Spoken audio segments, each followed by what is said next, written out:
05. The city advertised for proposals for property and casualty insurance for the city on July 5th, 2018. The proposals were opened on August 16th, 2018. Staff will have recommendations. Yes, Vice Mayor. Handouts. I thought you had them. Let me see. Sherry, do you have any extra handouts? We got them. Thank you. Okay. Yes, Vice Mayor, I'm happy to announce that the city has went out to bid this year, and we received 3 very favorable quotes for our property and casualty part of the insurance. And we wanted to present 2 of the proposals to you tonight for your review and award of one of them. The three proposers were Public Risk Management of Florida, which is our long-term agent and carrier for the city of Clewiston, FMIT, which is the Florida League of Cities, and Public Risk Insurance Agency. Tonight I wanted to present to you 2 of the proposals, which was Public Risk Management, PRM, our current agent, and Florida League of Cities. Staff, we could sit here for 3 hours comparing coverages for all the different types of coverages that are offered in these proposals. Myself and staff have reviewed it line by line to the best of our ability. Our current provider, PRM, has come in $73,000 lower than we were this current year. So, like I said, the quotes were very favorable this year. When it comes down between the 2 companies, between the League of Cities and PRM, the League of Cities has come in with a very favorable price that we feel is going to save the city around $20,000. Now, after reviewing the coverages, we feel that PRM is superior in their coverages. They've offered us a couple things that were very important to us. One being replacement cost on our higher end vehicles such as fire trucks, boom trucks, anything over $100,000.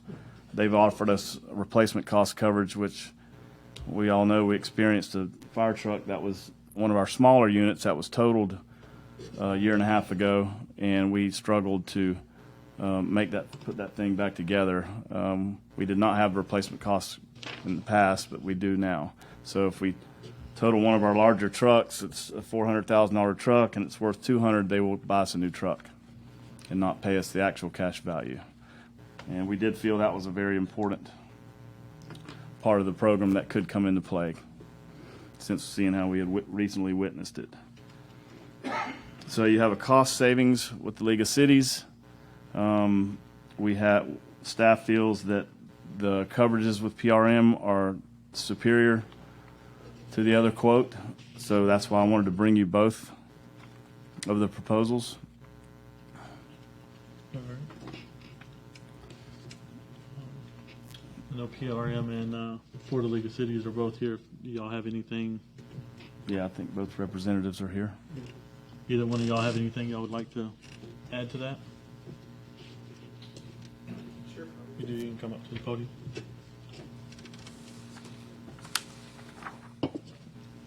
Good evening. Good evening. I'm Andy Hans with the Florida League of Cities, and appreciate your feedback and your analysis of it. Just want to bring up a couple other important areas. I want to make sure you understood, but when you look at the total property limits, with the Florida League of Cities, you've got your own dedicated limits, around 62 million TIV. With the PRM program, you're sharing your total property limits with the entire pool, some 40 to 50 other members. So if you can have your own dedicated limits from an insurance standpoint, that's considerably stronger.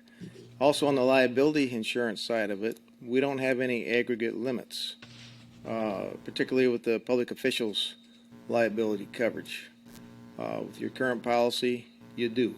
So some pretty strong differences there from a liability limit standpoint. Back to the property side of it, we've enhanced our policy the last year with water seepage through windows, which we learned from Irma. Our member cities need that coverage. Also added some mitigation coverage, $500,000 of mitigation for property damage. Not sure that you have that coverage. We also extended our excess flood coverage for you up to $7.5 million because of where you're located to Lake Okeechobee. So just want to point some additional things out. I know the committee looked at it, and we respect and appreciate your ultimate decision and appreciate the opportunity to speak to you. Thank you. Thank you.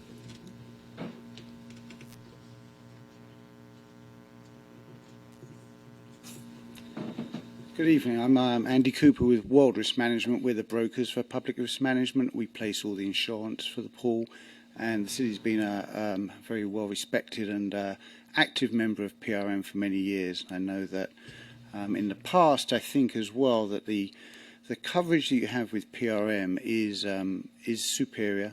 It is broader. Some of the additions that Andy mentioned as far as the wind-driven rain goes, we already have that coverage. As far as your property limits, we have a blanket policy with PRM. You do have a shared limit. I think that we make sure that with all the members of PRM, we do extensive modelling. We make sure that if there is a probable maximum loss from a storm, PRM purchases enough money to cover all the members under PRM.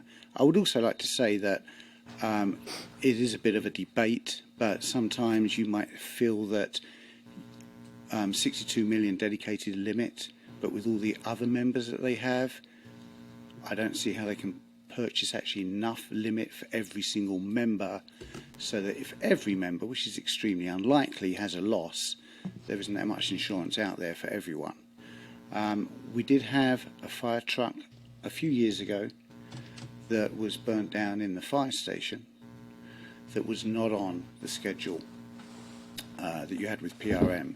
PRM not only paid for that truck anyway, it even paid for a loaner while that truck was being worked on.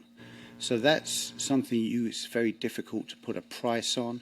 That is coverage that PRM stepped up, even though most people would turn around and decline coverage as it hadn't even been reported to them. Liability, there's not too much difference in liability, to be honest. An aggregate on the public officials, which is $6 million. You have a $2 million standard limit, $6 million aggregate. We've never seen a member actually go over the $2 million per claim anyway. So we do aggregate it, that is true, but we feel that that is an ample aggregate for you. On the property itself, though, going back to that, especially when we've got hurricanes out there right now, we have extremely broad coverage under PRM, which I know Mr. Perry has referred to. We feel that is actually the most important thing that you need.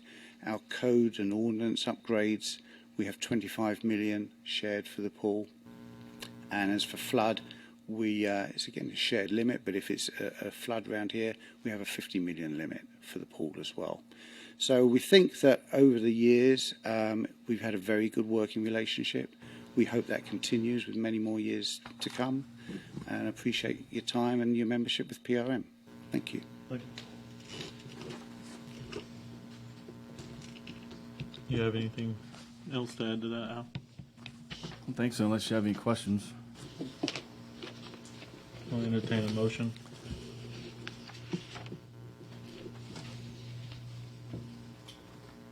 I make a motion we go with PRM. Have a motion and have a second? I'll second. Have a motion and a second. All in favor, say aye. Aye. All opposed, say nay. Motion passes.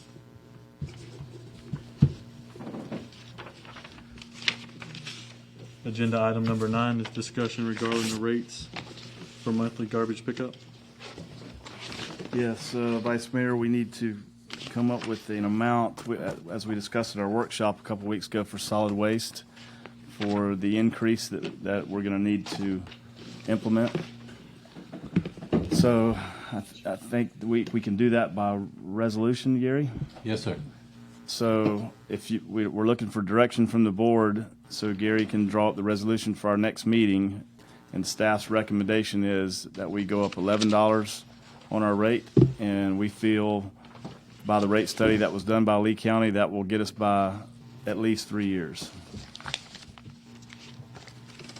Say that again. What's that? Say that again. For the, $11 for the 3 years. we think that'll get us by for at least 3 years. We may not have to go up again.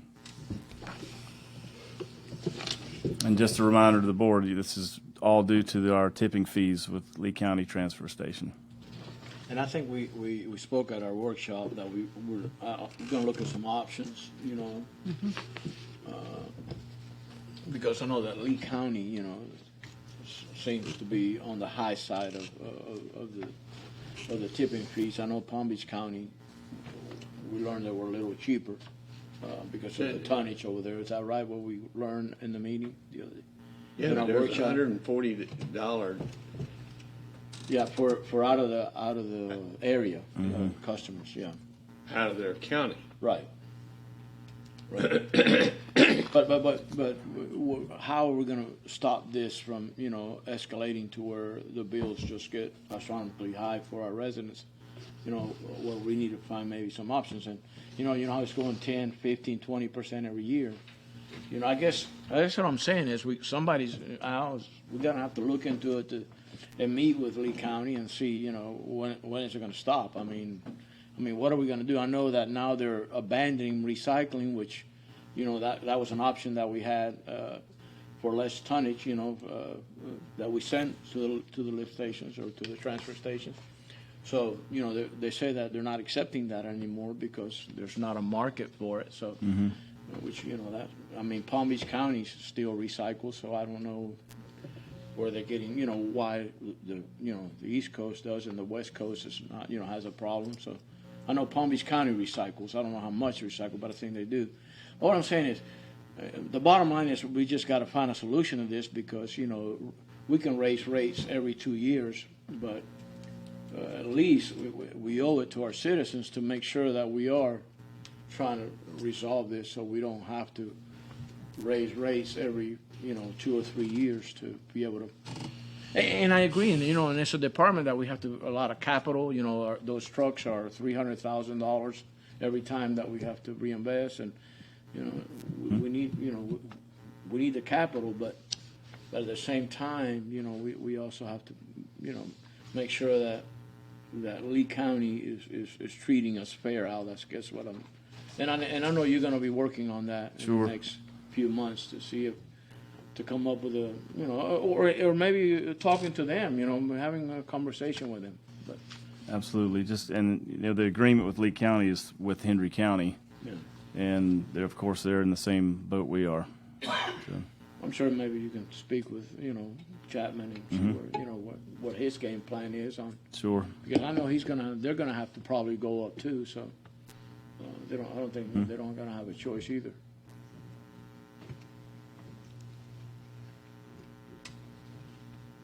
Sean, you have anything to add? No, Commissioners, I don't. We all, the city manager and myself and your finance director did go to Fort Myers. We sat down with the Lee County Solid Waste Authority and we discussed the very things that has been brought up to the point here, even as far as recycling. And at the time, they just said there is no market for it. It's down considerably, so what they were recycling, it was now going through the incinerator. You know, and they, even when the question was raised, well, how are we going to meet the deadline for the 2020 mandate with the state? They said, well, I guess that's more of an idea than a definite. So that's not looming on us as much as that I was thinking it was. But the bottom line is that's what the costs are to get rid of the solid waste in our area right now. As the city manager referred, this agreement is with Hendry County, and Clewiston just happens to be tagged along with that. So as it goes, I think what is being recommended is probably our best route at the time. Oh, if I may, one more point. I know that everybody's watches the news at the West Coast, they've been having a lot of problems with garbage pickup and, getting their garbage hauled off, and, and the company they're using, they're understaffed and they're having troubles, getting to the home. So, but I think nobody can disagree that we have our sanitation department, for the most part, is one of the best in the area. I think our trash gets picked up timely.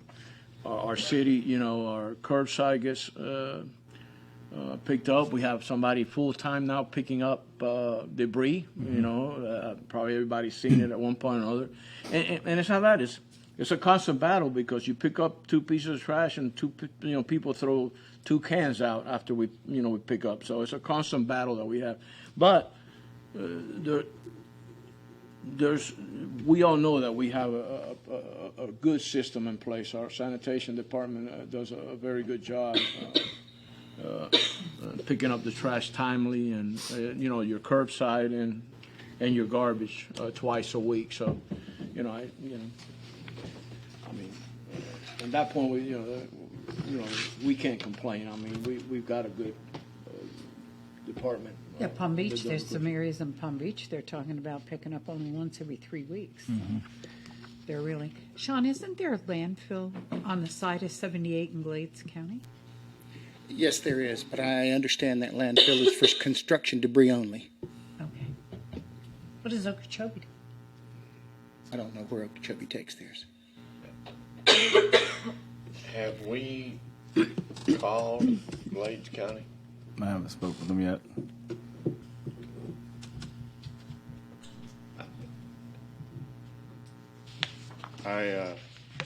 We need to talk to them to see if it is. What do they do with their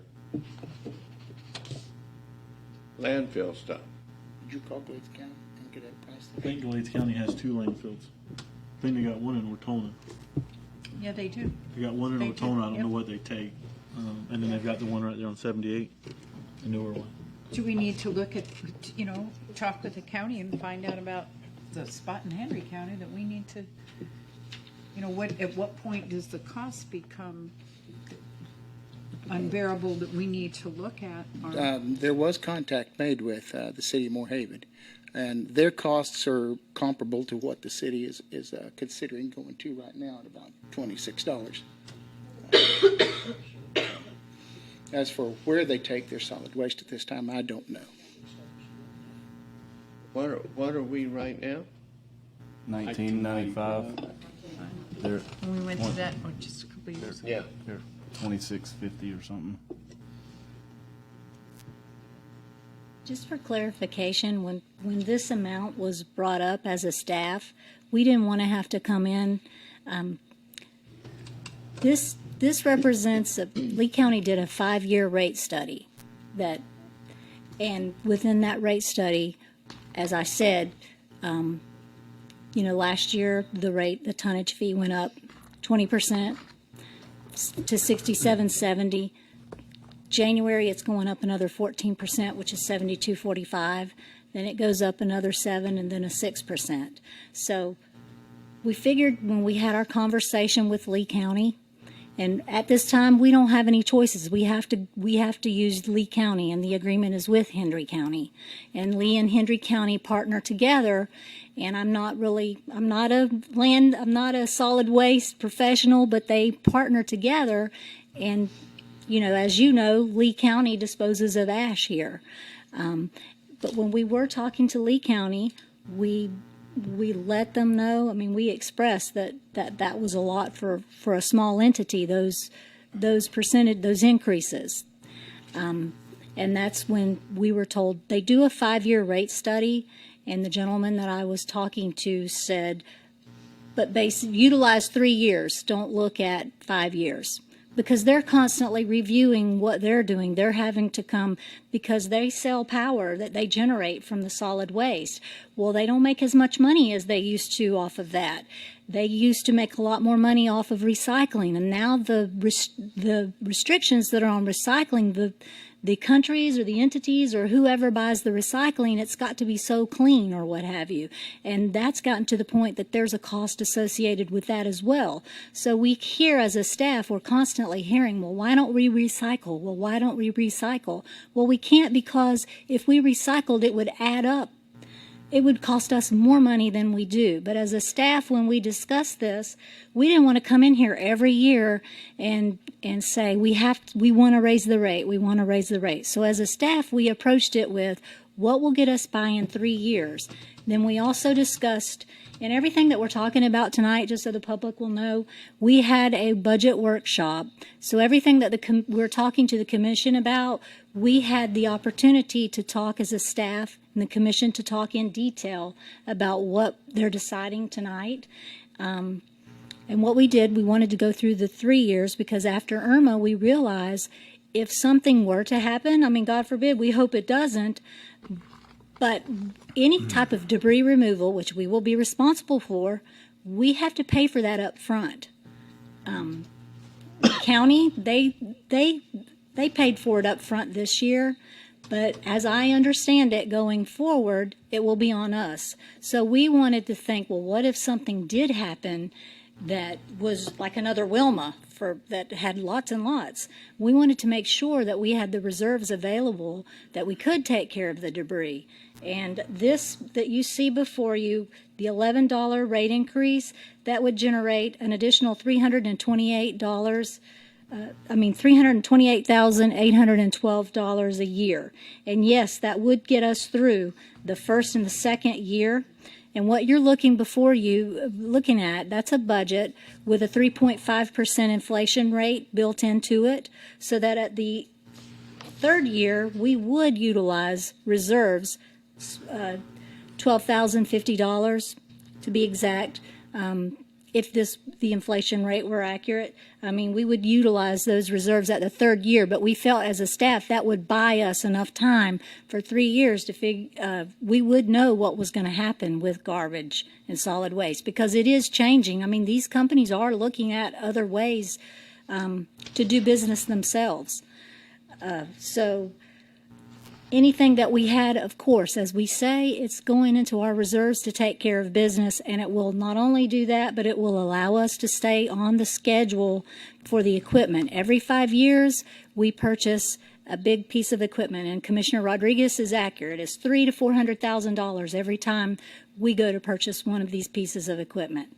And this will allow us. We don't want to go through and not have the equipment that it takes, because I think Sean can speak more than me. When a truck is down, people are not happy. So we need to stay on that as well. So I don't know what the easy answer is, but this is our way of trying to keep the cost where it needs to be within the solid waste fund.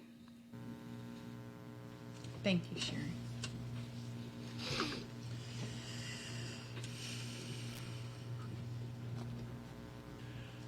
So Al, now we doesn't have to be done by an ordinance. Council can be done by resolution, because I think maybe the ceiling has been taken off. So we can do it as a resolution, That's correct. and it could take an effect, say October 1st or Whenever you decide. whenever we decide.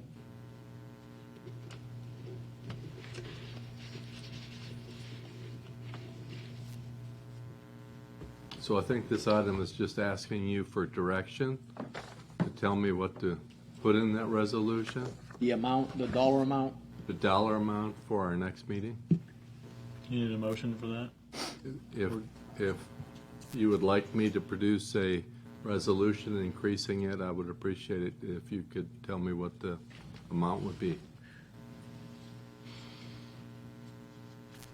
No, I think we've put a case in front that why we got to do this. I mean, I'm never for raising taxes or raising fees. I try to hold it down as much as I can. But it was well explained by Sherry tonight, and I'm thanked by the commission that the cost of doing business is going up, and at some point, if we don't do something, the action that I said we need to take, or the action that we want to take increasing, we're going to find ourselves in a bad situation in a couple years from now. We're not going to have trucks, we're not going to be able to pick up trash, and Well, a lot of things can you happen. got to make up your mind whether you want to go up on millage or whether you want to go up on fees. And the most fair thing you can do is go up on fees to cover something like this. I mean, I mean, that's the main thing. Sorry, Commissioners, Laura Smith, Chair 6 Ridgewood. So just that I'm clear, and we've got it straight, you're recommending an $11 per residence increase. When was the last time we actually had an increase? Or are we still on the same rate we had from when we first had the garbage collection? No, we went up 50 cent. 2 years ago. Yeah. 50 cent. We went up to Less than a like dollar. Okay. 1995, which we could go to 20, right? Right. And we went up, but we also had to pull money out of reserves. And to pay. that was my point, is to look back at the history of it, because you're going to get kickback and pushback from residents looking at the actual size of the increase. But if you look at the history of it and the ability to try and catch up and get ahead of it right now, another recommendation I would think of right now, because a lot of times you'll see some of the garbage cans only half empty, is maybe going down to a once a week collection, because some of your trucks wouldn't be running twice a week for, primarily residents that don't have a full container, maybe those that have extras, instead of it all lying on the side of the street where people put their bags for the dogs to eat and people run over, they could give them a second runoff and then you pick up once a week. Yeah, we talked about that, Laura. Yeah. In the meeting, I don't know whether it was our last meeting or whether it was a workshop, when we were discussing these prices, because, nobody wants to go up. Oh, sure. But we also, we got to protect ourselves for a hurricane. Yeah. Really, I mean that.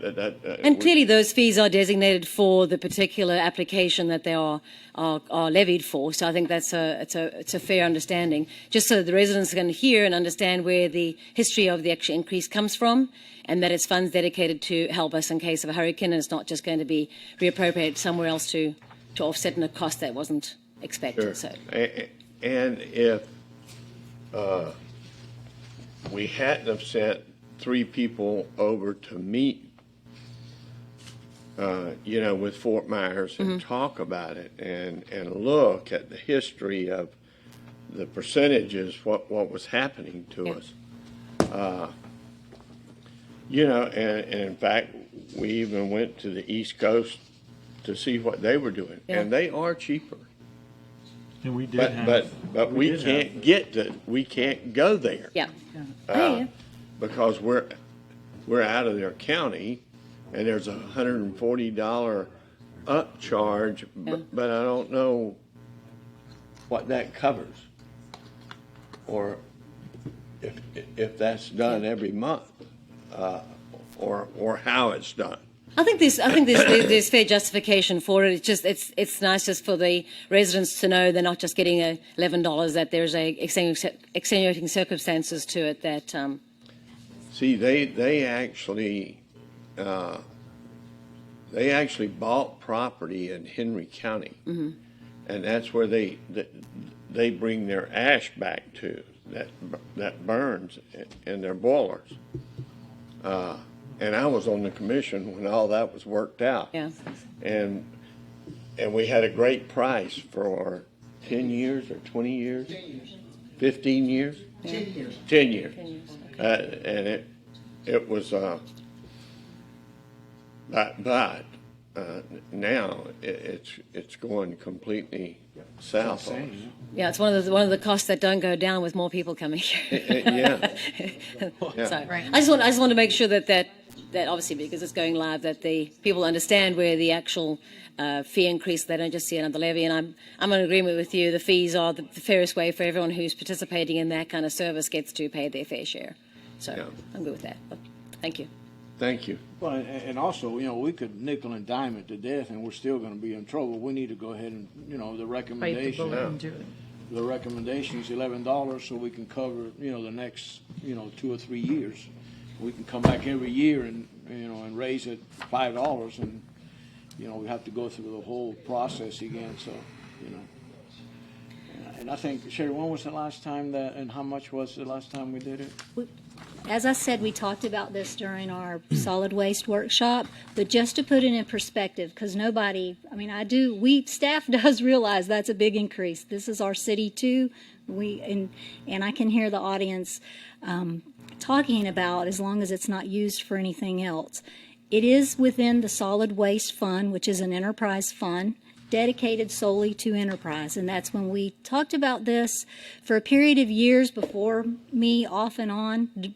Years ago, solid waste was included in the general fund. It was part of the general fund. The powers that be, the commission at that time, they elected, and it should be in its own fund. It's in a solid waste. So as a staff, that's why we approached it, and we started worrying about the service compared to what do we do during a hurricane.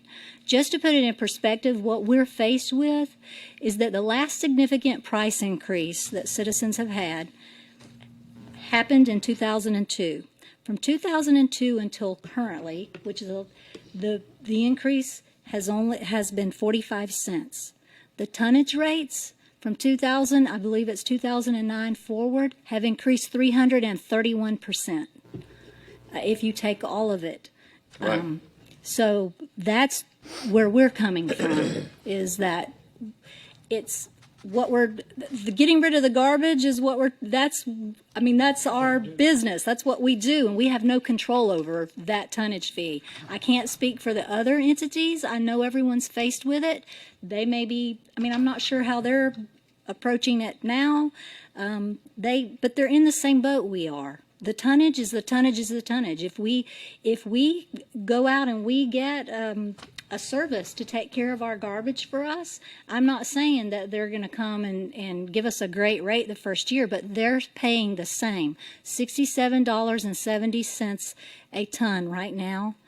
In January, it will increase to $72.45 a ton. The city of Clewiston we dispose of about 10,000 tons of garbage a year.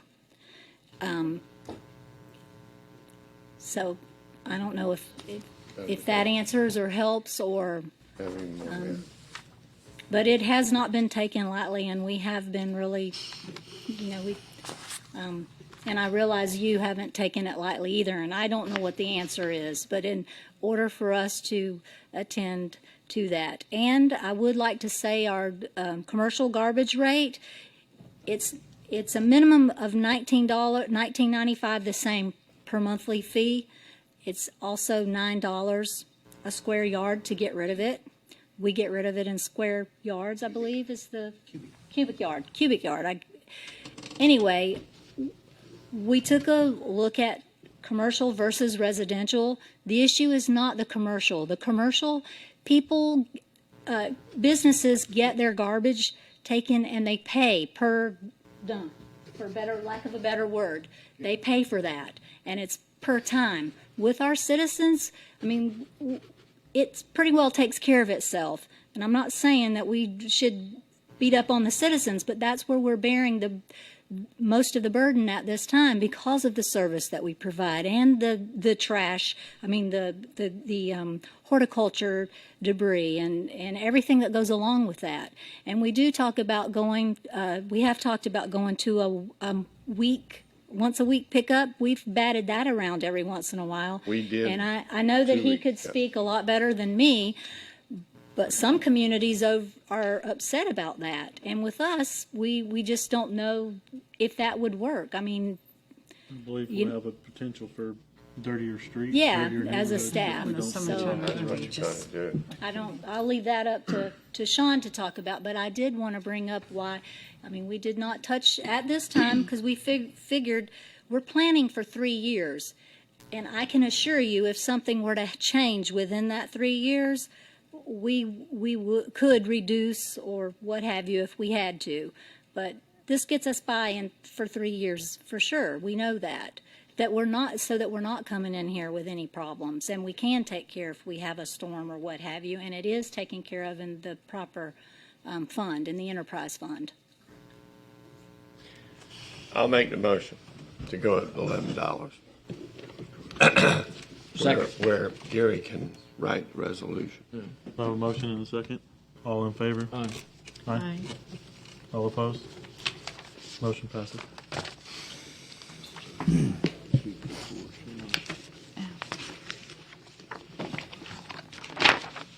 I'll catch it after. Agenda item number 10, discussion regarding renewal of the lease with Hope Hospice in the community service. Hal, you have any? Yeah, Vice Mayor, this is our renewal with Hope Hospice at the Senior Citizens Building. And, they pay us $350 a month. That's included, the utilities are included, so they don't have a utility bill there. And we provide a cleaning service to the building and some toiletries for the facility. Now, their average utility bill is about what they're paying in rent. It's about $335 to $350.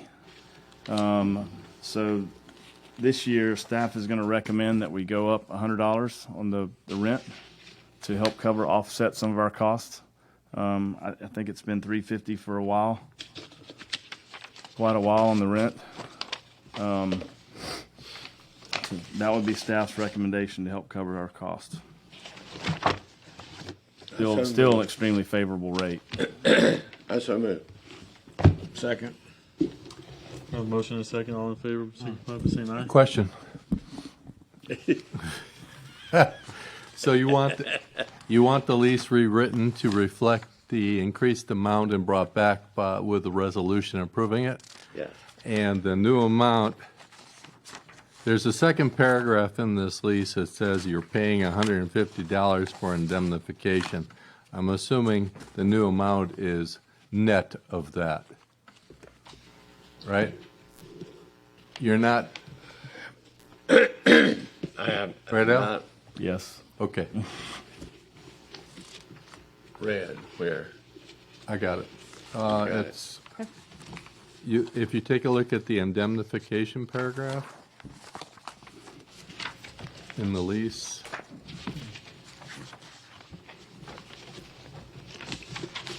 which is paragraph 11, the last sentence. Rent payment has been reduced.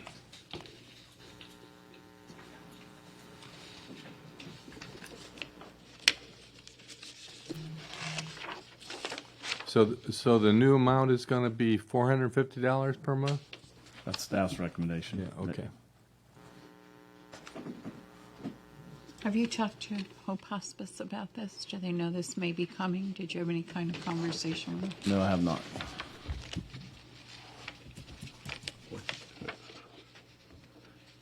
Yeah, the last time we did this, didn't they come before the board and we had a, The renewal's up. We can postpone it to the next month and give them a chance to speak if you would like. Staff felt that we were not charging enough for the facility. So,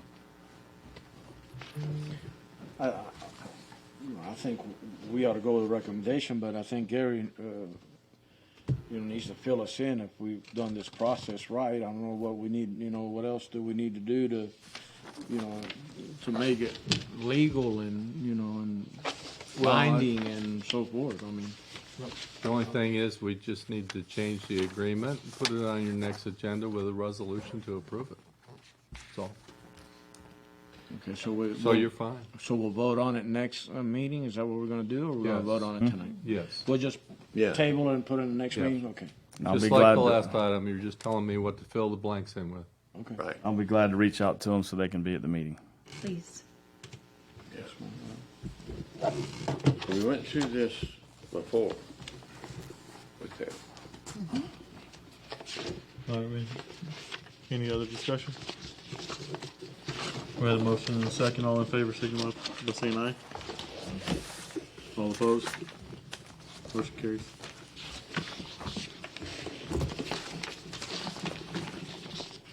Do you have any, or at this time, any person will be allowed to speak on any matter pertaining to city business? It's me again. Thank you, Commissioners. Laura Smith, 206 Ridgewood.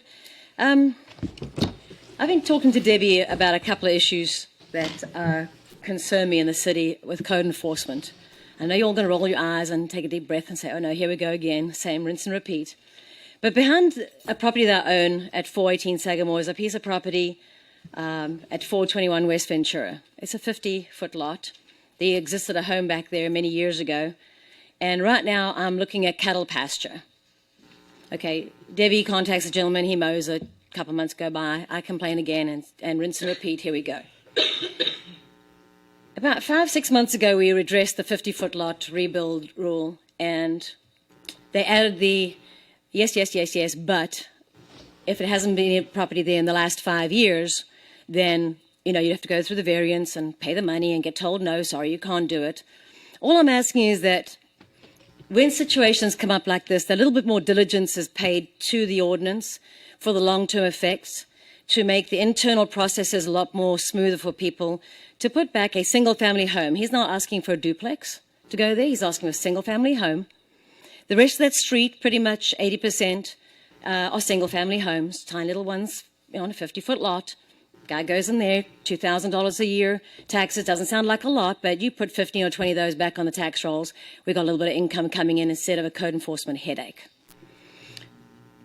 I love puzzles like this, so I'd really like to see a resolution, because inadvertently in my line of work I've come across a couple others where the people have missed the amnesty. One is a duplex lot, which would be lovely to have a duplex. It's in the right zoning, it's the right size, but the code enforcement from years ago has accumulated liens that are close to $40,000 just off the top of my head, which have attached to a single family home on the other side of town, which now cannot be sold until we resolve it.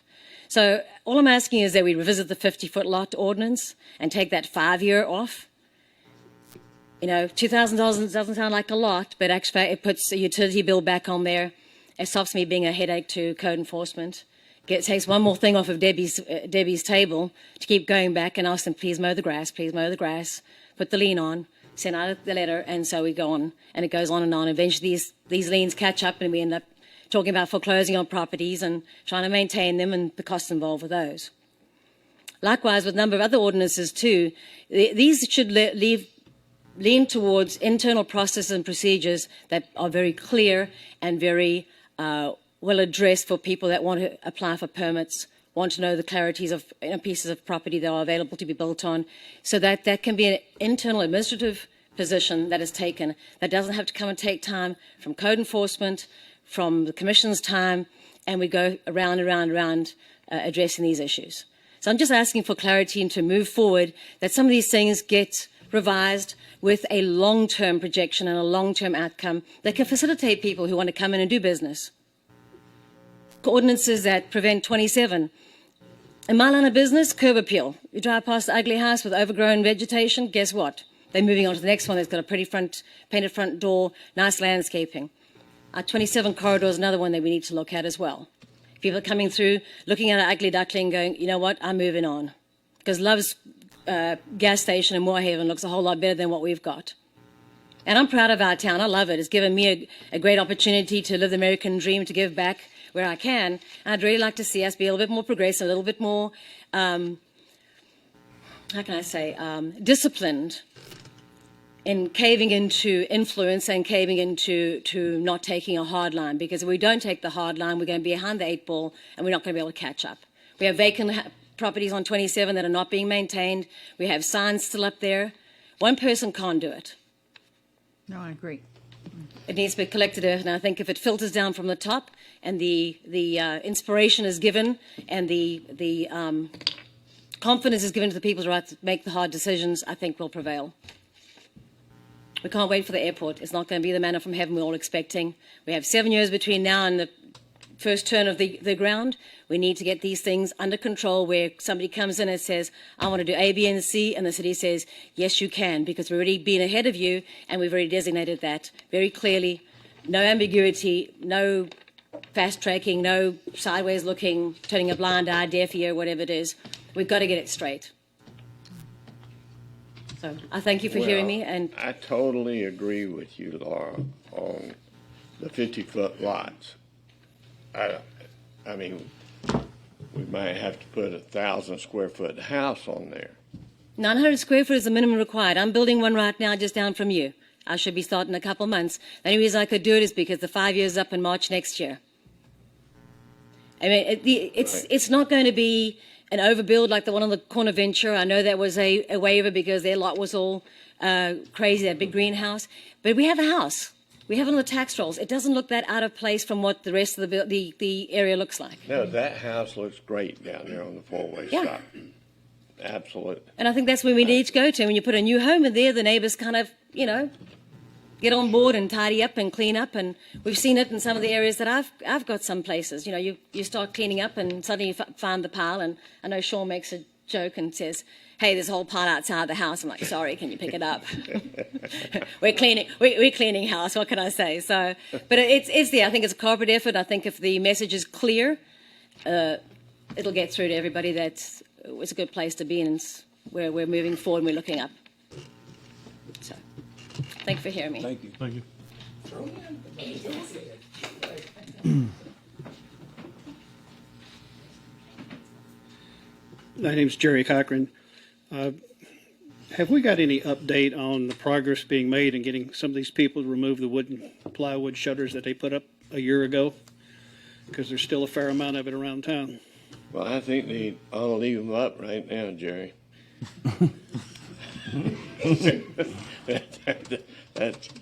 I'm serious. I wouldn't take mine down if I had them up right now.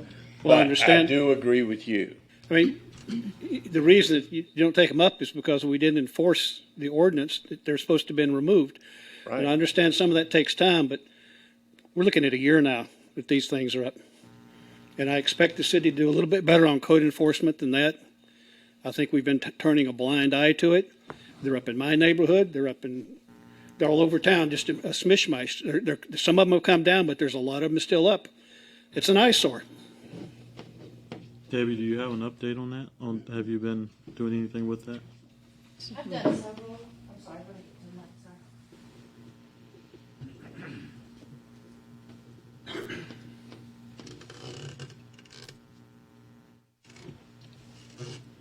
I didn't come prepared with the numbers of shutter cases, but I can assure you that it's one of my highest numbers of violations that's been done since September of last year, Irma. Of course, we let more than the 72 hours that our current ordinance does allow, 72 hours prior to a named storm, 72 hours after.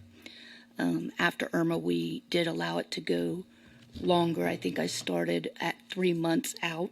After Irma, people were still dealing with debris, but I did start asking for the plywood to come down, then moving on to the metal shutters and then the roll down shutters, because our ordinance does say that even though they have the permanent hardware structure, they cannot be closed for any period other than 72 hours before a storm, 72 hours after a storm, or 2 weeks, a 2-week period during the hurricane season. So I do send out my violation notices. I have been doing it throughout the hurricane season. I was driving around with my new employee who I'm training today, and I noticed a couple of new ones that were up, and I was like, should I stop and knock on their door? Because where's Isaac going? I'm not sure. Has it been named? Is it coming? So now I'm in a catch-22 as I ride around and see new wood windows coming up as to how I should continue to proceed with that, yes.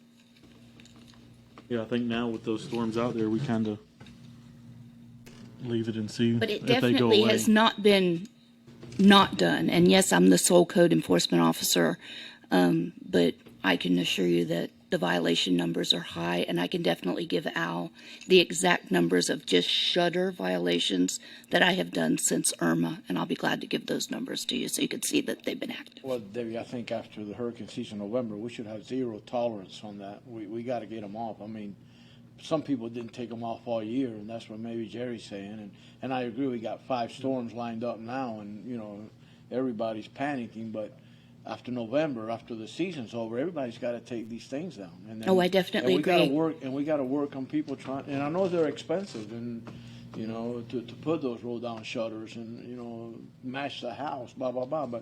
But at least if they could take them down, not leave the wood all year round. And that's the That's- biggest that's a problem is the start. plywood. The I mean- plywood is of course the easiest for them to put in place And I for the agree. hurricane.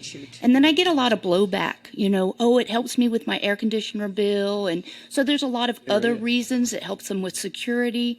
There's so many other reasons that I get blowback when I ask them to remove it, that they're saying, you know, I'm in fear, I keep them up, it helps with my air conditioner bills during the summer. So believe me, I'm out there, I'm hearing all excuses, and I'm working diligently to get every piece of plywood and metal off the windows. But we do have the allowance for those people who are here only during the winter. And we were going to look at that. We have no allowance at now except for 1 2-week period during the hurricane season. We were going to look at that, weren't we? Well, we don't talked remember. about it because I'm the one that brought it up about people that leave 3 months. and, well, they leave for 4 or 5 months. If the Canadians, they leave for 6 months. Yeah, I was just talking to a lady in Virginia who has a home here, and she was going to have to try to find somebody to get her plywood taken down. Now, we don't regulate the back of the house, but we do regulate the front and sides. And isn't it a safety issue, though, the plywood? It is. All of the residential homes have to have an exterior window for residential homes. And when you close those up, it can be a real risk to the occupants. As well as the firefighter going in. Right. Right. What's the penalty for not complying? What is the process? Same process as any other code violation. We have to bring it to the magistrate. I give them, my notice is giving them 15 days. Since we do have that allowance of a 15-day period during hurricane season, so when I do my first letter of notification or my knock and talk, I can give you 15 days to get them down. Because then if they're not down within those 15 days, I know that they are out of any compliance of that ordinance. And I proceed them with the special magistrate, which we now have every other month, so it could take me 2 months to get them to the magistrate. By then, on that last day when they finally get that letter and they know they're supposed to come to that meeting, they'll take them down on that final weekend. So then there's no grip or gripe with any financial burden for them. And then if they don't and they go to the magistrate, it depends on Yeah. the magistrate. They could go back 2 or 3 times to the magistrate. Yeah, he could give them more time or fine them. It costs the city money for the magistrate, and the person that's breaking the ordinance is not penalized anyway, except for later having some inconvenient mail in their mailbox. That's a The possibility, yes. 15 days, where's that 15 days at? Is that in the ordinance? Yes, sir. The 15-day allowances during the hurricane season, June to November. It does allow for a 15-day time frame. And the issue I ran into as code enforcement in trying to bring this 72 hours after Irma. I felt like I needed to get out there and start telling people to take the plywood off the walls because that's the rule, but in reality, it was not. They were still trying to get trash off their yard. You know, they were still trying to get. So we had a delay. So it may have been a year today, but it was a circumstance that was not usual. It was because the event that took place and the 72 hours after a storm. It was not an easy enactment on my part. So. Right. We can bring that back to you if you'd like. I think the 72 hours is just unreasonable. It is unreasonable. And we didn't have utilities for 5 days. So, you know, that's, I could see 72 hours before, but maybe they do need a little more time after. But then, we need to make sure that we try to get them off after hurricane season and stay on that for sure. And not have them up till the next season. I agree. Sure. I know you do what you can do. But You'd be hard pressed to get somebody to take them down right now. and if there's not, if all you can do is go to the magistrate and get a slap on your hand, and they know that, it's kind of hard to enforce. Talk about August, September, October, basically waiving that issue, and the rest of the year having something that has teeth. Yeah. I mean, you've got those are the 3 active months of the year for hurricanes. The rest of the year, they can pull them down, and if they don't, there must be a way of hurting somebody's pocket to make them do it. I would just go back to, we did talk about the citation program and process. Gary and I worked it up. Again, that would give me the opportunity to issue citations prior to the magistrate, and you would definitely be the judging factor or the deciding factor of when, and what the fine would be, but would definitely give me that bite. Well, I said that they don't have utilities if they still got them up. Gary, is that something that can be done? Can you look into that and get us some more information on it? It's easy to be smug and say, what are they doing? And they need to be definitive. And they need to be. Listen, I'm not too far out from that time where I'm going to call my son-in-law on the bell and say, it's the beginning of hurricane season. You need to please come over and close my shutters because I can't do it myself and there's nobody else to do it. And they may stay closed that's a conceivable, we can sit and we can laugh and we can pick on what we talk about and what we're going to decide to do. But I think collectively there are a lot of things that we need to go back and look at. And I think we need to make that process a little more realistic, and we need to look at it from 30,000 feet. And we need to include all of those issues that others want to be smug and laugh at, but are realistic issues for some people. I think we need to do that. And that's the thing.